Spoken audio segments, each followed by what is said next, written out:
Semaine dernière, on s'est laissé sur Rin et Inzaghi discutant du fait que Rin ne jouera pas le prochain match contre l'Angleterre. Mais avant de démarrer, je t'invite à t'installer confortablement et à t'abonner pour le soutien de la chaîne. Sur ce, commençons. Le chapitre démarre avec Borazzuta qui pète totalement les plombs sur Ego. Il ne comprend pas son choix de mettre Rin sur le banc. Il lui rappelle que là, s'ils perdent contre l'Angleterre, la Coupe du Monde c'est fini pour le Japon. Mais surtout, ça voudrait dire que le side B ne serait même pas fini et il aurait le seum au vu de l'argent massif que l'État a dépensé dans ce projet secret. Tout ça se transformerait en poussière. Mais Ego l'insulte directement et lui dit que pour l'instant, tout se déroule selon son plan. Contre le Nigeria, il était certain de gagner.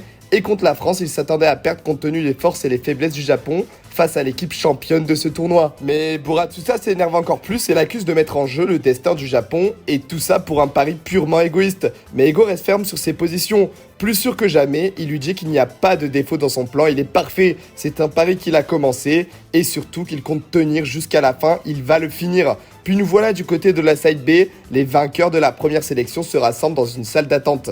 Kira remercie Aneru et lui dit que leur meilleure chance de gagner se repose sur sa conscience tactique, ce qui me fait penser que Kira n'a vraiment pas de talent, il est vraiment un joueur purement random. Mais Nagi et mon go Chigeo arrivent enfin et demande la trousse de soins à Kira, car pour rappel, il a saigné du nez. Shindo, lui, de son côté, est vraiment content de le revoir et était certain que Nagi se qualifierait. Sauf que ça l'énerve. Le fait qu'il soit si sûr de lui, en fait, il se moque clairement de lui en pleine face. Moi, je vous le dis, Nagi va bien lui montrer ce que c'est le Blue Lock lors des futurs jeux. Et là, on a enfin les derniers qualifiés.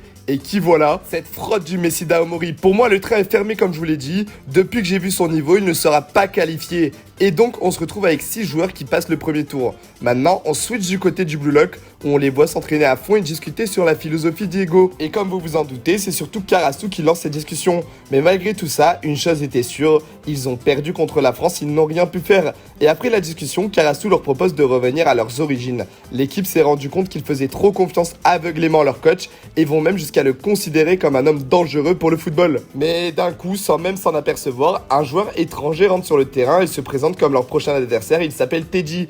Et il demande surtout au Blue Lock de perdre le match. Évidemment, ils se disent que le mec est fou, qui va faire ça sérieusement? Mais Aiku, tel le papa du Blue Lock, lui met sa main sur son épaule et lui dit comme si c'était son petit que ça va pas être possible. Alors Teddy murmure qu'il a beaucoup à perdre sur ce match, puis le regarde froidement. L'ambiance change d'un coup, il met une clim, et là il fait une dinguerie, il met un gros shoot dans la tête de Bashira, sérieusement il doit respecter mon GOAT.